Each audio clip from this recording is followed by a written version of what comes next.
You're too brown for them, you're too Arab for them, you're too Muslim for them. Well, it's just tough luck. You're just not accepted. Stop crying like a little baby and go figure out a solution. Well, we're growing as a community in the West. See, so wallahi, I'm so sick and tired of this. Is exactly why the Islamophobes are scared. Because of this rhetoric that I don't stand for, that Islam doesn't stand for, that no Muslim should even dare to say. My problem with these brothers and sisters is they don't want the Muslim world to be their home. The situation there is bad. That's why people prefer not to go. And this is the test. You have to understand that God has given you a message, a mission for life. I believe we are the heroes of the Ummah. We have to act like heroes.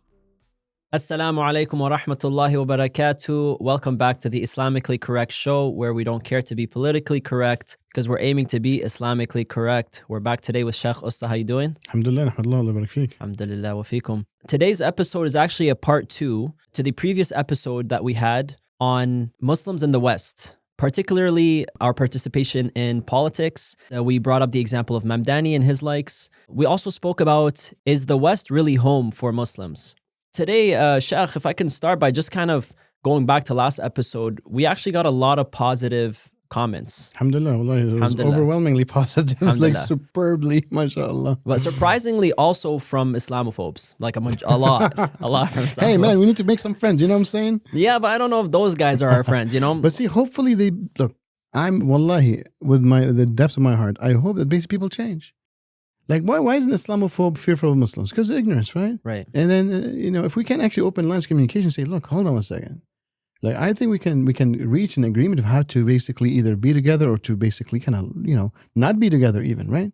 I believe in conversations. Humanity should always resolve issues and misunderstandings, not through conflict, but through conversations and discourse. Well, hopefully we can do that, inshallah. Yeah, I know. I personally truly believe so. Inshallah. So the comments did get heated, and partly because of this fact, it seemed like we are validating some of their claims. Like you've heard the claims of the Muslims are trying to take over the West. Sharia is coming. They're bringing Sharia here. They're trying to establish Sharia. Yeah. So with that being said, do you think that their claims are exaggerated? Or do you think that certain political parties are using it to fearmonger? Or do you resonate with these statements, these claims? No, I don't actually. I do not. I do not believe these statements are truthful in full. I believe 100% they're exaggerated. Nobody, like Sharia is coming to America. It's like, bro, we're only a couple percent. How are you going to basically bring Sharia when you're a couple percent? But what I believe, and this is maybe where the misunderstanding. So I really would hear basically even like, I have no problem apologizing to our viewers if they misunderstood me and I'm not retracting anything just because, this is what I said and this is what I mean and this is what I'm going to continue to say. The Islamophobes, some Islamophobes at least, are misinformed and some of them are actually purposely want to hurt Muslims, right? Yeah. So we don't appreciate that. We don't appreciate any hate, any type of discrimination. And they basically take things out of context to spread their message where they intensify the emotions. So they lie. And that's how they drive their people. So I'm speaking now, when I speak to the Islamophobes, I'm speaking to those who really are sincere to their own country, sincere to their own nation, sincere to themselves, sincere to the truth. But they genuinely... sincere to their intellect. Exactly, they're genuine. They genuinely feel a threat. Yeah. And then, okay. So, if they're lying and basically exaggerating, that's not cool. But if they're misinformed, and I believe most of them are misinformed, this is basically an opportunity for me to reach out and make them understand, look, your society, as you've built it in the 1700s, is an open, liberal, pluralistic society and a constitution that protects the rights of minorities and allows political participation. And that means basically minorities who have different maybe set of values could basically rally for them. It's constitutional, it's legal. They have the right to do so based upon what you and your forefathers have built in the Constitution of America, Canada, and the West. Okay, so now after, let's say, 200 years and 250 years, you feel like, oh my gosh, with all this immigration and lots of diversity, we as Americans, as you see yourself, because this is how you define it, I don't agree with that, but as how you define it, America's supposed to be white. So you're losing the whiteness of America, right? Mm-hmm. And now you feel basically that you're endangered, you're threatened by other peaceful, good citizens, sadly, and you want to retain that whiteness of America. Mm-hmm. Now, I don't agree with all that. And I don't agree with your analysis either. But don't forget, you've built that system. You've invited people to come over. Now you're telling them to go back. So all this is messed up. Now, I've never agreed with any of this. That's why all this is messed up. The exaggeration, the harm, the policies that are discriminating against Muslims and put them down in Western society are all glaring. And we are fully against it, all of that. Right. And that's why I said in the last episode that I'm pro-political participation to safeguard our basic rights. But put that aside so we can understand. Now we're trying to tell the Islamophobes that, look, if our existence bothers you, you guys invited us. We came here peacefully, legally, and we became like tax-paying citizens and adding value to society.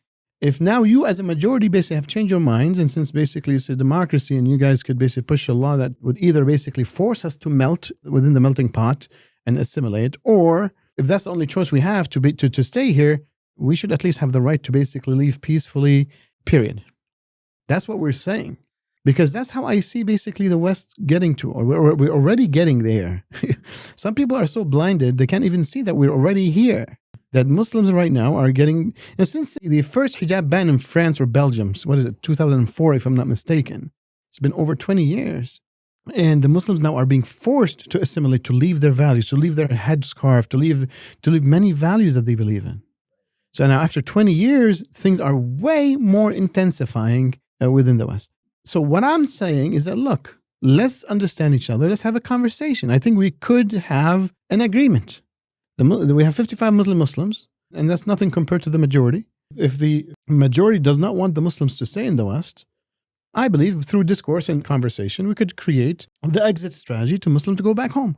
Now, the problem is basically that the loudest voices we got, by the way, all the Islamophobes liked it, right? Yeah. And the comments that were a little bit faithful, which are very super minority, by the way, less than 5%, is from the Muslims who are lovers of the dunya and who want to stay here forever. Let me make a claim, that because I saw some other comments actually. I'm going to make two claims here, okay? Sure. One of them was that God's earth is expanse, right? It's owned by God. You can't claim any land to be yours. So this first point, Allah subhanahu wa ta'ala says in the Quran that Allah's land is expansive or it's broad. So you do hijrah in it, not just for you to stick in a place that you lose your values.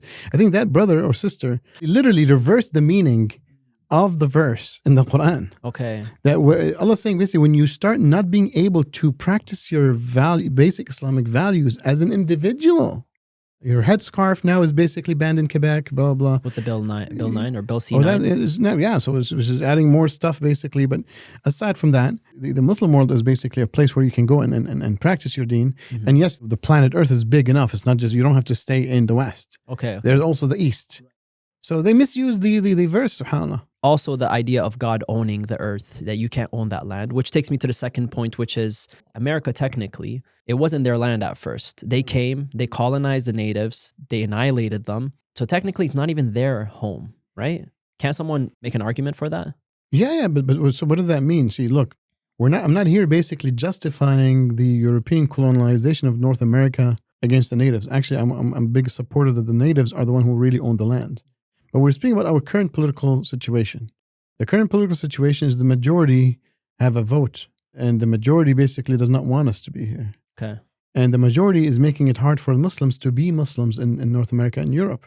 And therefore, we need to have an exit strategy if we're going to retain our identity and our values. Okay. So you're just talking about the reality, that this is the reality. Exactly. I'm not justifying. There's no justification of the atrocities against the natives. But aside from that, we have to make a decision while we are here under the current political situation. So you mentioned that we are guests here.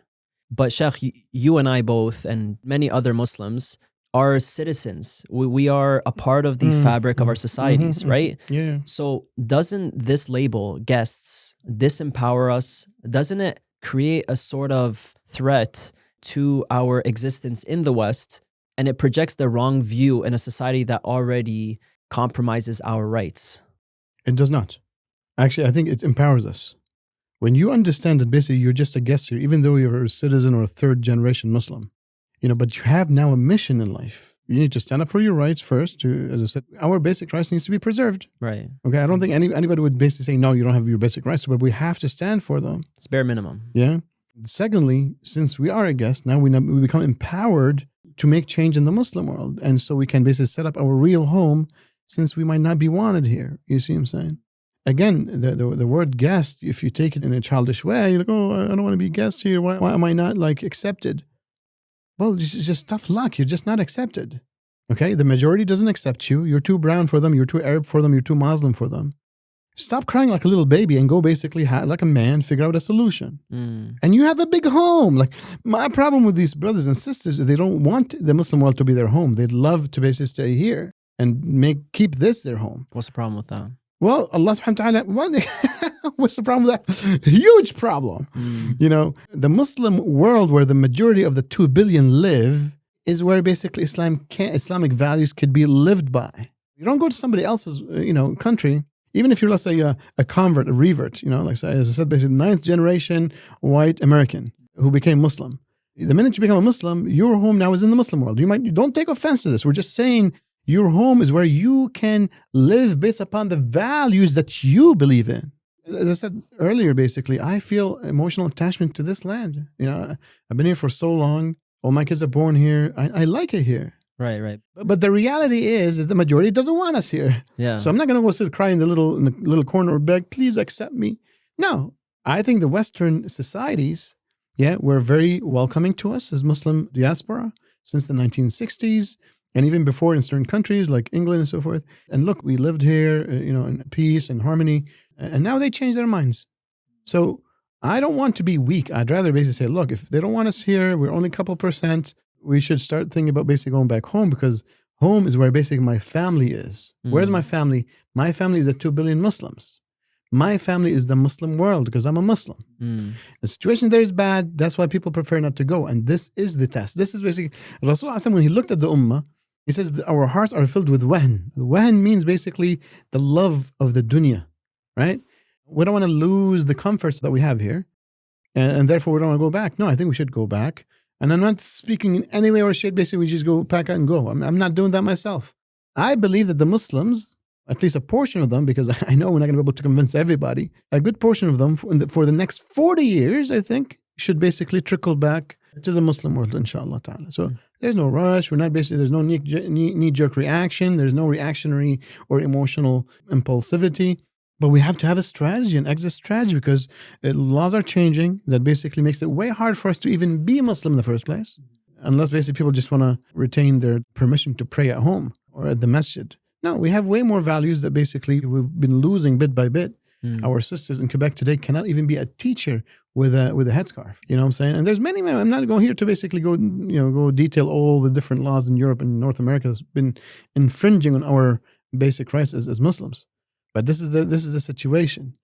So Islam is in the Muslim world, and that's where it should be lived by. Is it being lived by like that? No, right now. Right now, the Muslim world doesn't really exemplify Islamic values in any way or shape. And that's why I'm saying while we're here for the next, let's say, 20, 30, 40 years, we need to have now a project, 2 projects. One, to secure our basic rights here so nobody touches us, because we're nice, law-abiding, peaceful citizens, and we should always be that. And we stand for that. We stand for the betterment of these societies. We stand for the care and the security of these societies, definitely. We are value add when we should be value add to the society, our neighbors, our communities, the country at large.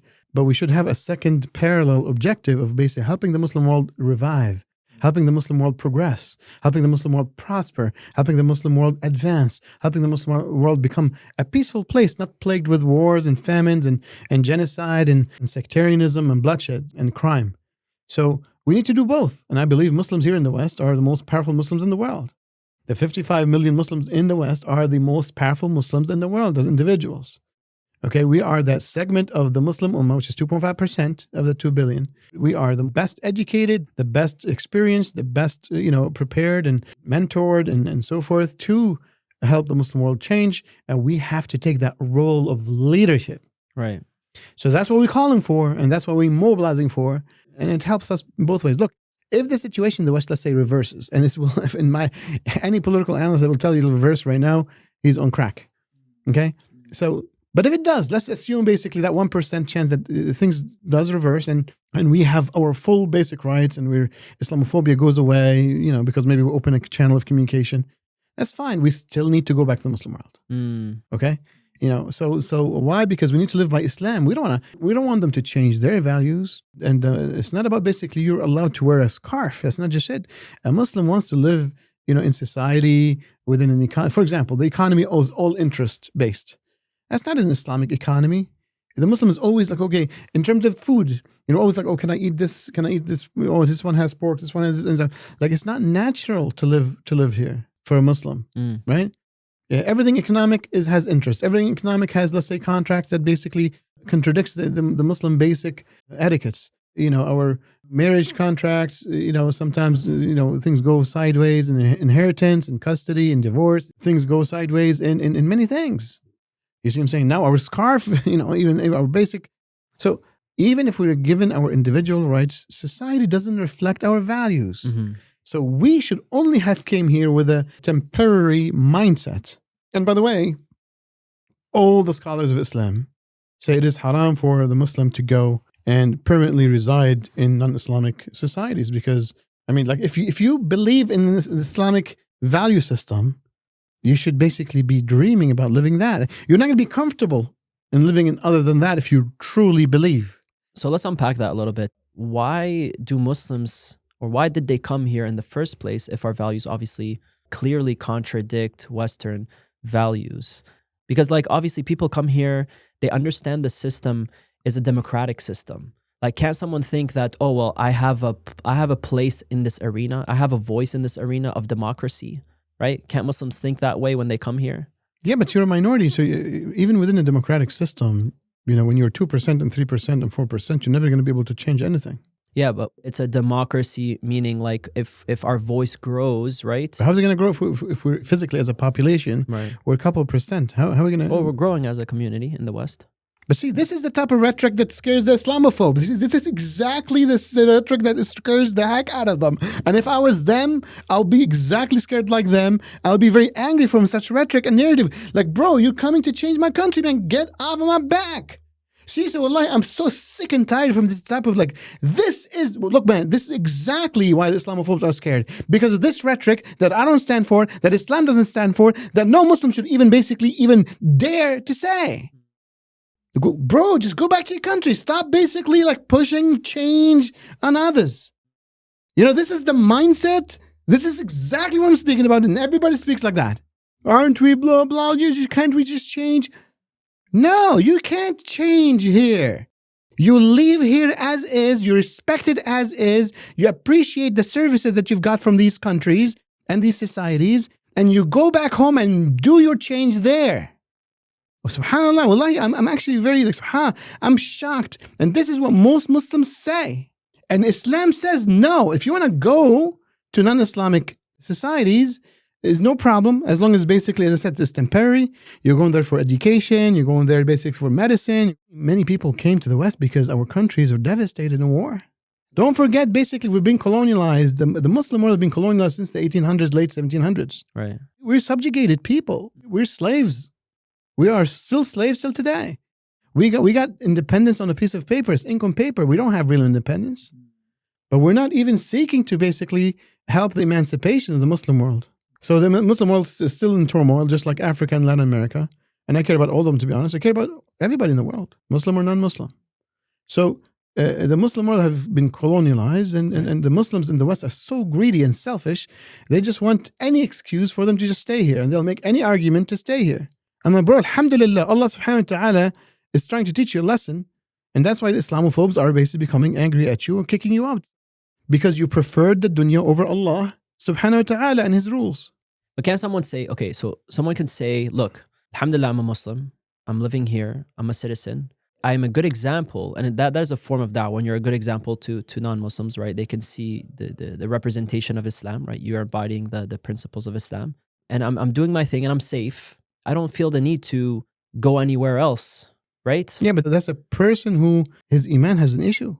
Well, he's actually doing it to save his iman because he's like, I'm safe, I'm contributing to society, right? My goal is Nobody's telling people to just go back up and leave. I said it a million times. I'm saying while you're safe and dandy and happy and prospering and enjoying your life, you have to understand that God has given you a message, a mission for life.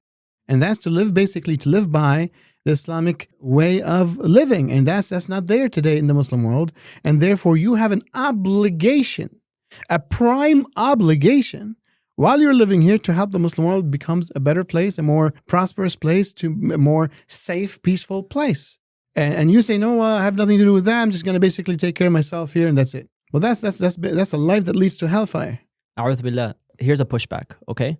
Some people say this type of thinking of us being guests here in the West, it doesn't represent the life of the Prophet ﷺ and the Sahaba, because wasn't his mandate ﷺ to spread Islam, right? And the Sahaba did the same thing. And if we don't do that, if we're not in different societies, how are we going to... This is totally wrong. This is totally wrong and against the Sirah and against the Sunnah, against Islam. The Rasul ﷺ left his home, which is Mecca, to migrate to a place which is foreign, which is Yathrib, to live by his Islamic values. And then the expansion happened after that? Yeah, the expansion happens basically when we prosper as a society. When we, like in today's world, you need to understand, we're a small little town worldwide.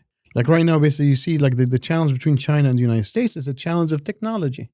It's a challenge of who can be more economically prosperous. Right. Who can build basically a population that's more productive from an economic perspective, more educated, more empowered with AI, more empowered with the latest technology in the world. So the Muslim world can have an impact on the rest of the world through one way, which is us becoming prosperous and a model for everybody else.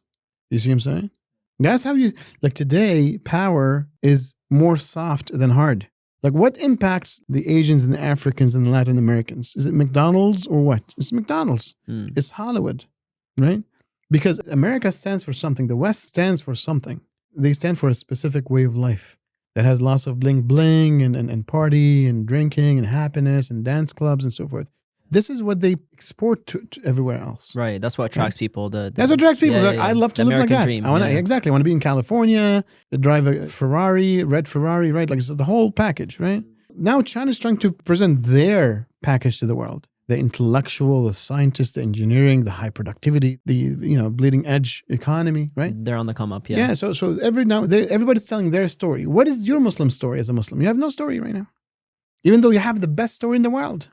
The story of justice and peace and tolerance and economic productivity to the max.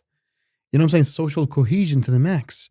You have a million things that we can basically showcase, but we have nothing. Right now, our story is zero, and nobody's telling a story in the first place because we're not trying to build a narrative.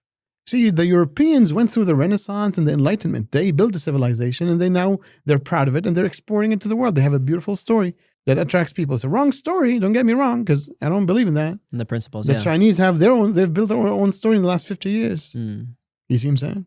Where are the Muslims building their story? No. The leaders of the Muslims are in the West. There's 55 million. They're the best, most educated, most eloquent, most able Muslims on planet Earth, and they're not doing their job. They're supposed to lead the ummah.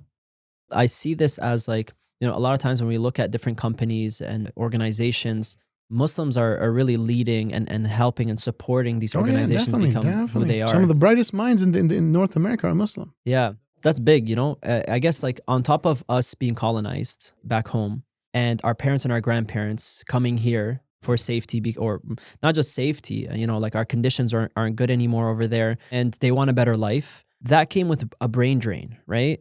And I guess instead of settling here, what you're saying is... Reverse the brain drain, exactly. Reverse the brain drain. 100%. Okay, on that topic then, I saw another comment. Someone said, what you're calling for is collective suicide from the Muslims. How's that? Because going back home in the conditions that we have right now, there is no prosperity for us right now if we go back, right? And we would be putting ourselves in harm's way.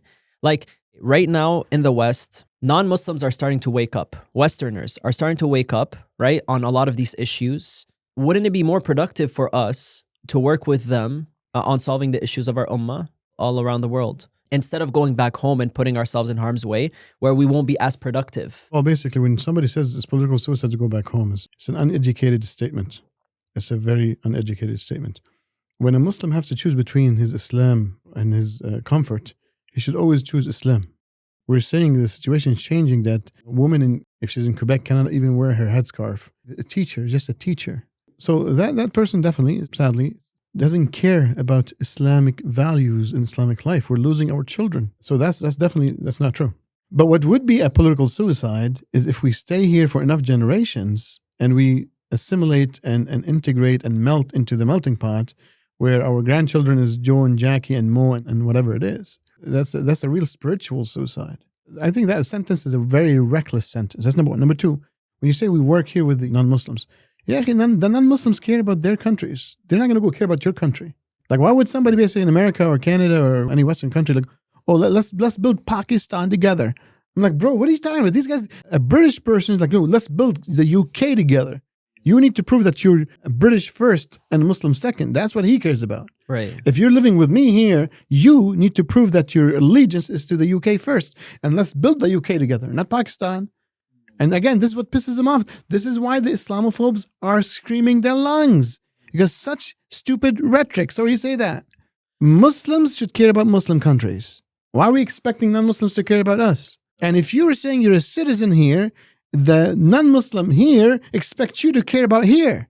And I think that's a fair statement. They're saying, look, if you're living here, you're benefiting from our services, benefiting from our education system, benefiting from our medical systems. You need to build here. Okay? Come on.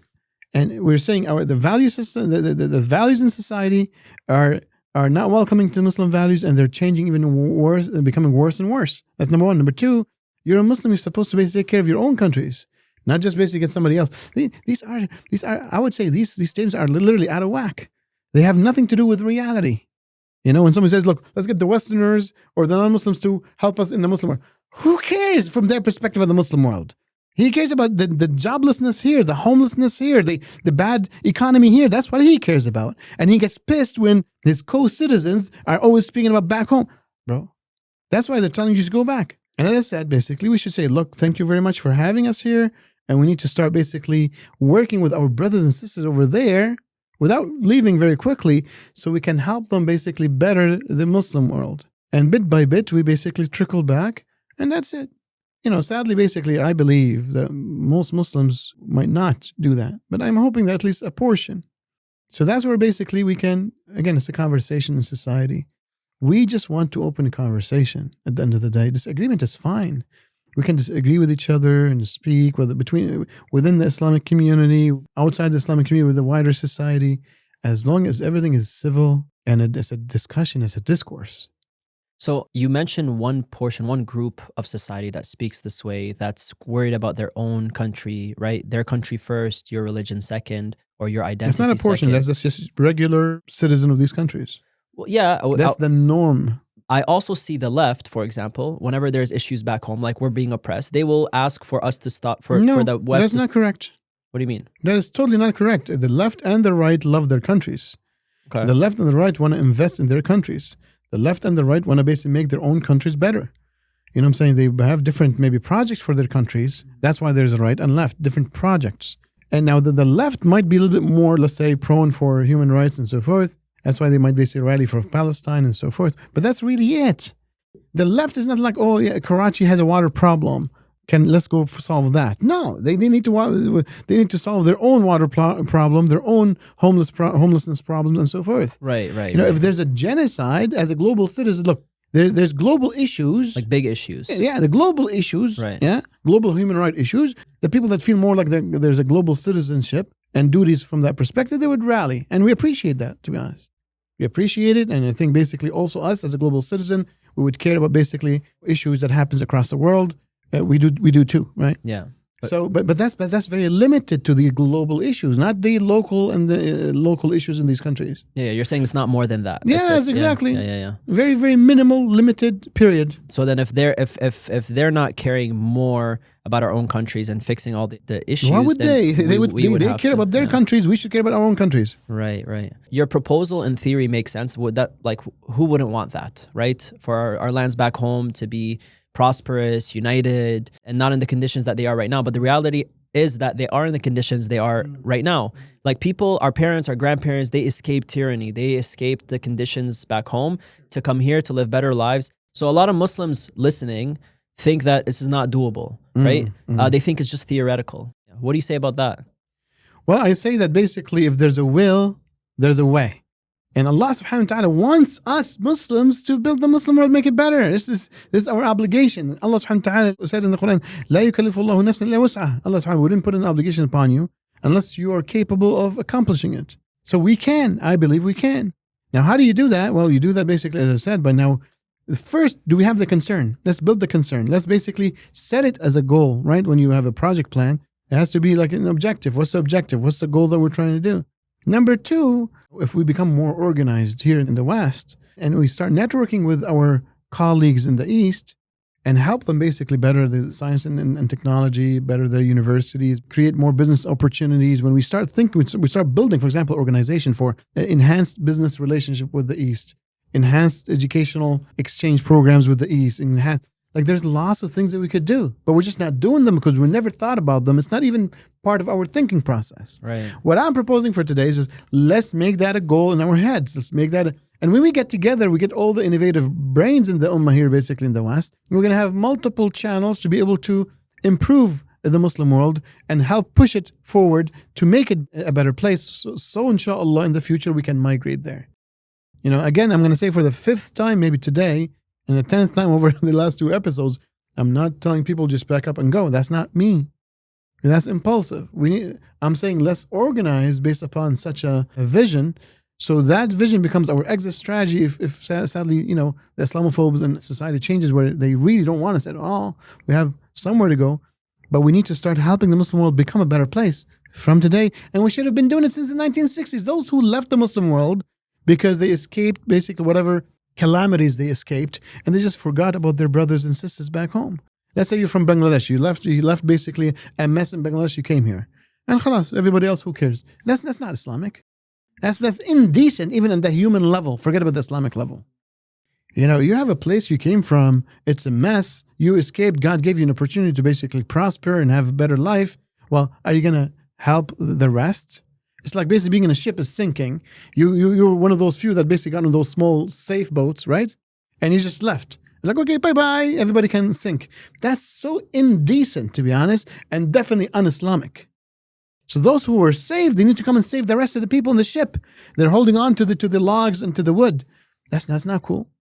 Here's a question. We have a diverse audience, right? You're speaking to youngsters and people that are born and raised here, people that are either reverts or just born and raised here. They don't speak the language. What is expected from them? It doesn't really matter. Back home, they appreciate European language. They appreciate English. They appreciate, Western education, Western business experience, Western corporate experiences. They actually are the heroes of the Ummah. I believe we are the heroes of the Ummah. We have to act like heroes. We need to basically come with our nice little cape again, but we have to feel. It's not about arrogance. It's about basic understanding our role. If God created you in this role of leadership, if you don't lead, you're going to be questioned on the day of judgment, period. This was an amazing episode. I think we definitely unpacked a lot of comments, and hopefully this brought clarity to our viewers, whether you're Muslim or non-Muslim. And if you guys have any more questions, definitely leave us some comments. And don't forget to like, subscribe, and follow us, and share this with family and friends and your non-Muslim friends. All right. Assalamu alaikum wa rahmatullahi wa barakatuh.